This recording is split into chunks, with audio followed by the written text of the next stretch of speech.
A Ucrânia aparentemente retirou restrições a ataques à infraestrutura energética russa, causando apagões em várias regiões da Rússia após ataques a usinas elétricas e termoelétricas. Por exemplo, em Belgorod, na noite de 5 de outubro, uma série de explosões foi ouvida. Um vídeo publicado na internet mostra que a luz acabou em parte da cidade por algum motivo. O governador de Belgorod, Vyacheslav Gladkov, afirmou que há danos à infraestrutura de energia na cidade. Mais tarde, na noite de 6 de outubro, drones atacaram a central termoelétrica em Klintsi, na região de Briansk, na Rússia.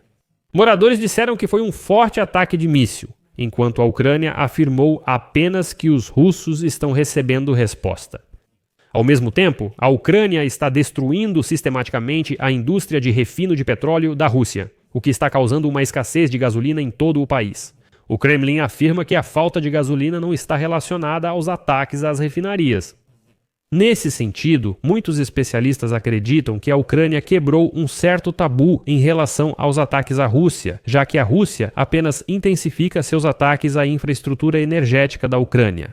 Aliás, a Ucrânia se preparou de forma sólida para este inverno e, segundo fontes, os fornecedores de energia na Ucrânia estão apostando em uma rede de baterias maciças de desenvolvimento americano, armazenadas em locais ultra-secretos, para garantir o fornecimento de energia ao país, mesmo durante os ataques russos.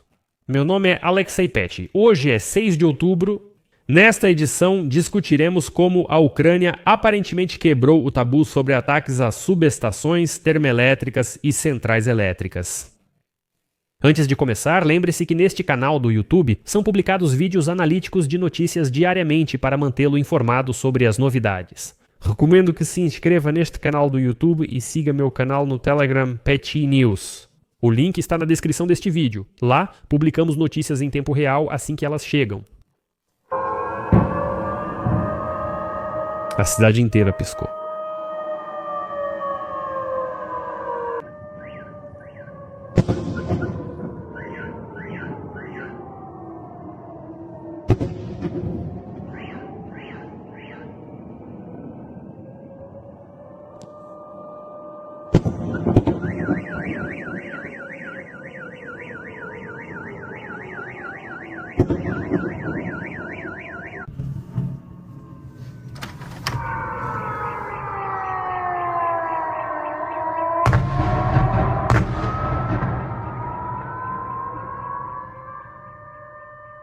Então parece que a Ucrânia parou de se conter nos ataques contra a Rússia.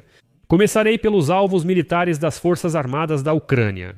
As forças de defesa da Ucrânia, na noite de 6 de outubro, atingiram uma fábrica russa de explosivos e munições na região de Nizhny Novgorod, assim como um complexo de transbordo de petróleo e derivados na Crimeia ocupada. Isso foi relatado pelo Estado-Maior das Forças Armadas da Ucrânia, e lá explicaram que a fábrica Sverdlov, na região de Nizhny Novgorod, é um dos maiores produtores de explosivos da Rússia. Lá eles podem equipar quase todos os tipos de munição.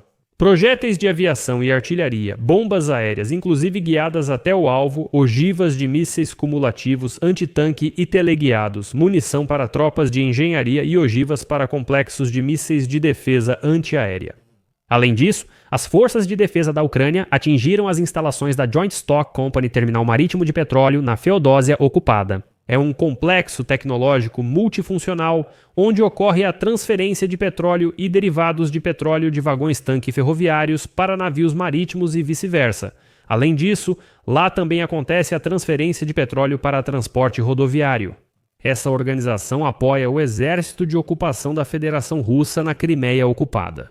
No território dessa instalação foi registrado um incêndio, que ocorreu como resultado de uma operação bem-sucedida. Além disso, na Crimeia ocupada, os militares ucranianos atingiram um depósito de munições do Batalhão de Suprimentos da 18ª Divisão de Infantaria da Federação Russa. No geral, as Forças Armadas da Ucrânia destroem ativamente o setor de refino de petróleo da Rússia. E eu acho que muitos já até perderam a conta. Quantas vezes as Forças Armadas da Ucrânia atacaram refinarias de petróleo na Rússia? E a escala desses ataques só cresce. E aqui vamos voltar ao ataque ao depósito de petróleo em Feodósia em 5 de outubro. O depósito de petróleo em Feodósia tem capacidade para 250 mil toneladas de combustível. Ao mesmo tempo, já surgiu uma escassez total de gasolina na península. o chefe da administração de ocupação da Crimeia, aquele, como é mesmo, Aksenov, aquele Goblin, então esse Aksenov prometeu há 2 semanas que o problema seria resolvido em 2 dias, mas não deu certo. Primeiro davam 30 litros de gasolina por pessoa, depois passaram a 20 litros. E aí, ainda atacaram o terminal de petróleo e, muito provavelmente, agora vai ter ainda menos gasolina na Crimeia. E na noite de 5 para 6, a Ucrânia também atacou a refinaria de petróleo em Tuapse. E esses ataques às refinarias russas têm consequências não só na forma de filas nos postos de gasolina, com o racionamento da gasolina já de volta à Rússia e o aumento dos preços dos combustíveis. Desde o início dos ataques em agosto, 16 das 38 refinarias russas foram afetadas por esses ataques. Muitas vezes, inclusive repetidas. Ou seja, consertar não adianta, pois logo será atingida novamente. E aqui eu decidi mostrar para vocês uma infografia interessante. Se vocês olharem, ela mostra como a crise de combustível russa foi se expandindo semana após semana, enquanto a Ucrânia atacava as refinarias de petróleo. E que digam que não há problema, mas como os russos não entendem, a Ucrânia foi além. Na noite de 5 de outubro ocorreram várias explosões em Belgorod. Um vídeo em rede social mostra que parte da cidade ficou sem luz por algum motivo. O governador de Belgorod, Vyacheslav Golodkov, disse que houve danos ao setor de energia na cidade. Segundo relatos de grupos locais, uma subestação elétrica da usina termoelétrica a gás chamada Lutch foi atacada. Devido ao ataque à subestação, não há eletricidade não só em Belgorod, mas também nos distritos vizinhos à cidade. Golodkov informou que todas as equipes de emergência foram enviadas ao local do ataque. Ele acrescentou que os hospitais de Belgorod passaram a operar com alimentação de reserva. Ou seja, os moradores de Belgorod só sentiram em parte o que os ucranianos sentem. Toda a fase em grande escala da guerra, toda aquela fase em que os russos atacam a infraestrutura crítica. Agora, os moradores de Belgorod começam a sentir o que é um apagão e estar em situação difícil. Viver sem luz, sem aquecimento e outras necessidades, mas isso ainda não é tudo. Na cidade de Klintse, na região de Briansk, houve um grande incêndio na usina termoelétrica local. O local provavelmente foi atingido por míssil. Testemunhas relataram uma forte explosão antes do incêndio na usina termoelétrica. Moradores relatam quedas de energia na cidade. O que houve? A Ucrânia decidiu não comentar esse evento, apenas observou que os russos estão recebendo uma resposta simétrica aos seus ataques contra o setor energético ucraniano. Nós aguentamos por muito tempo. Por muito tempo, a Ucrânia não atacou nem usinas termoelétricas, nem subestações, nem nada parecido. Bem, se conteve. Atacou apenas alvos militares. Chegou a hora e por isso atacar. Como escreve hoje o Wall Street Journal, na véspera do 4º inverno da Ucrânia na guerra, os fornecedores de energia apostam em uma rede de baterias maciças de desenvolvimento americano armazenadas em locais ultra-secretos para garantir o fornecimento de energia ao país, cuja infraestrutura voltou a ficar sob ameaças massivas, ataques. O Wall Street Journal destaca que parques de baterias com capacidade total de 200 megawatts podem fornecer energia por cerca de 2 horas para aproximadamente 600 mil residências, o que equivale ao abastecimento de uma cidade do tamanho de Washington.